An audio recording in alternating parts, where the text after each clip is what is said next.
Echoes of Silence, Episode 1, Forgotten Frontlines. The world moves fast. Headlines change in hours. Stories vanish with the swipe of a screen. But suffering doesn't vanish. Bombs don't stop falling because the cameras are gone. And millions of lives cannot afford to be forgotten. This is Kaya. A voice? A presence. A mission, for those whose stories are left in silence. Our goal is simple, yet urgent, to bring attention back to places where the world's gaze has drifted away. To speak about wars with no trending hashtags. Famines without global campaigns. Massacres hidden beneath diplomatic silence. In this first report, we begin where it hurts the most, Yemen, Myanmar, and Sudan. Three nations torn by conflict, each suffering in uniquely devastating ways, and all facing a common enemy, global indifference. Kaya is not a state, nor a movement. Kaya is a mirror. A voice? A warning. And we will speak. Clearly. Factually. Without filters or fear. In each episode, we'll use only verified, independent, cross-reference sources. No opinions, no ideologies. Only what can be proven. Reports from the United Nations, Human Rights Watch, Amnesty International, Médecins Sans Frontières, Reporters Without Borders, Transparency International, Bellingcat, and many more. All of them listed in the video description below. Narrator. Yemen, once a land of rich history and ancient civilization, now shattered by a war most of the world has stopped talking about. Nearly a decade of conflict has created one of the worst humanitarian crises of our time. With over 21 million people in need of assistance, Yemen is not a conflict zone, it's a broken lifeline. But what's really happening in Yemen? The war began in 2014, when the Houthis, a group backed by Iran, took control of the capital, Sana'a.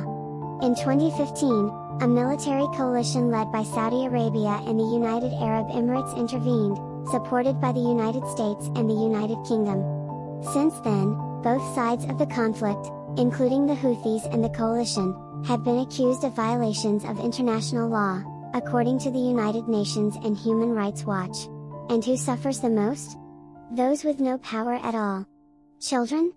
More than 11,000 children have been killed or injured. 2.4 million are at risk of malnutrition. 8.5 million don't have access to safe drinking water. Almost 2 million can't go to school. According to Save the Children, up to 85,000 children under 5 may have died from hunger or preventable diseases since the war began.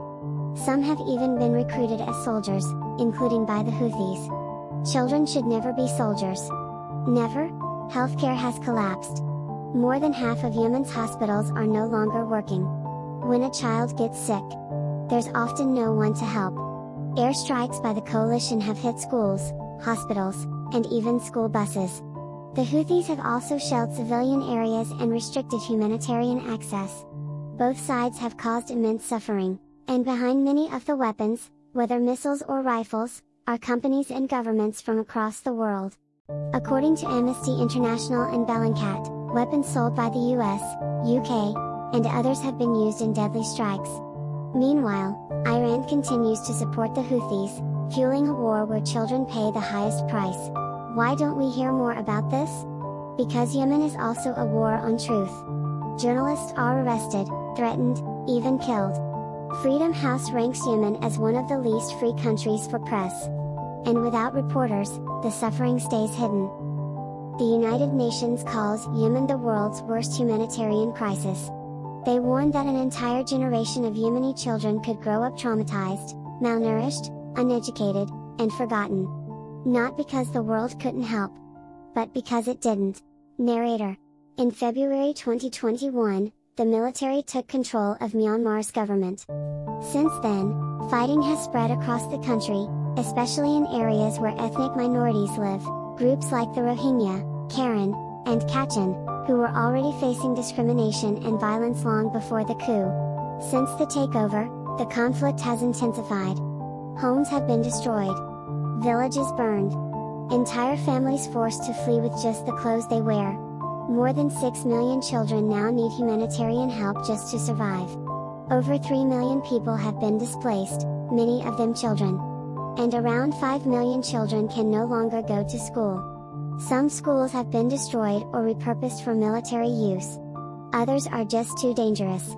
Landmines, airstrikes, and heavy fighting in civilian areas have made daily life terrifying.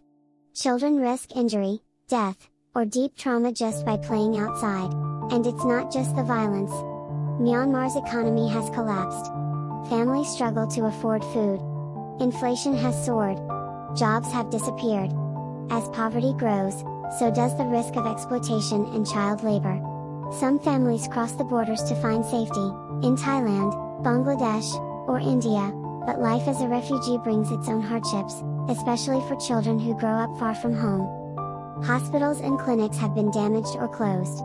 Many health workers have gone into hiding. In remote areas, children can't access even basic care, no vaccines, no treatments, no medicine. The right to learn has also been shattered. Schools remain closed, but in some communities, local volunteers are finding ways to teach, in homes, churches, or open-air classes. These small acts of hope remind us how strong people can be, even in the darkest times. Human Rights Watch and Amnesty International have documented serious human rights abuses, not only by the military, but also by some armed resistance groups. Civilians often find themselves caught in the crossfire, and children are the first to suffer.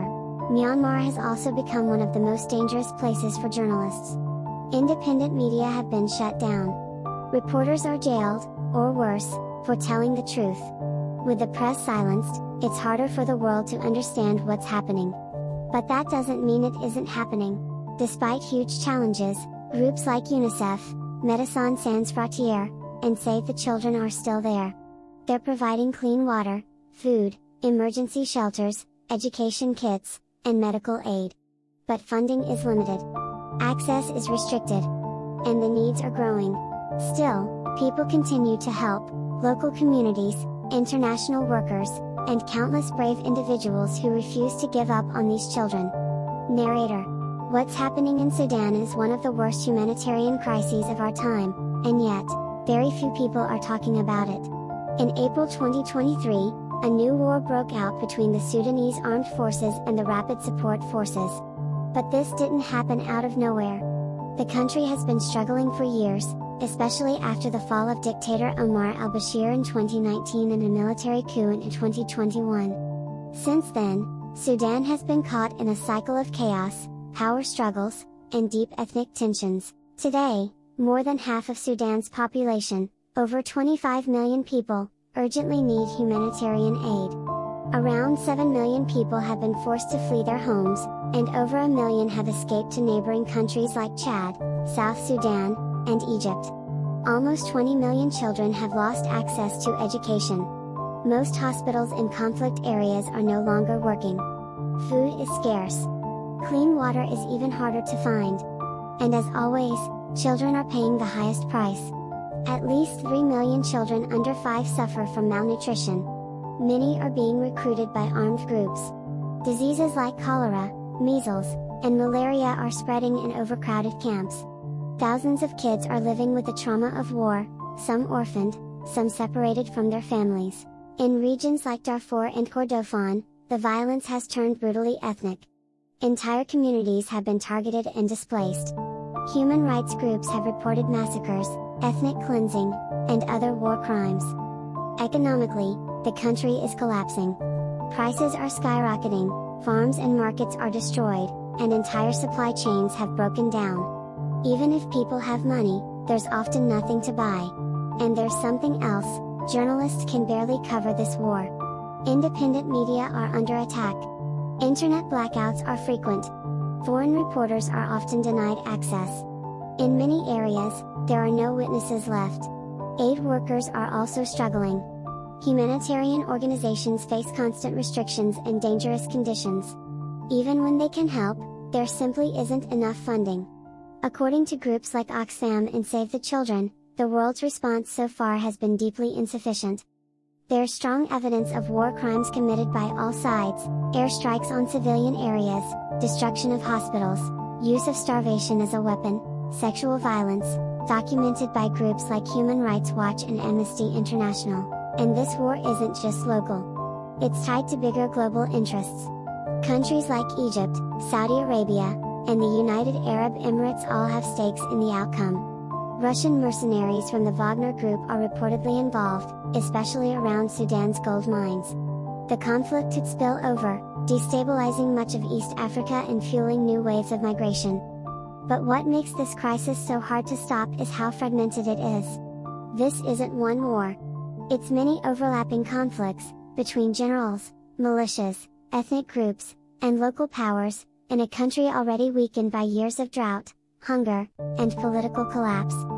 And yet, despite all this, Sudan remains largely invisible to international media. Aid workers call it a forgotten emergency. But we can't afford to forget.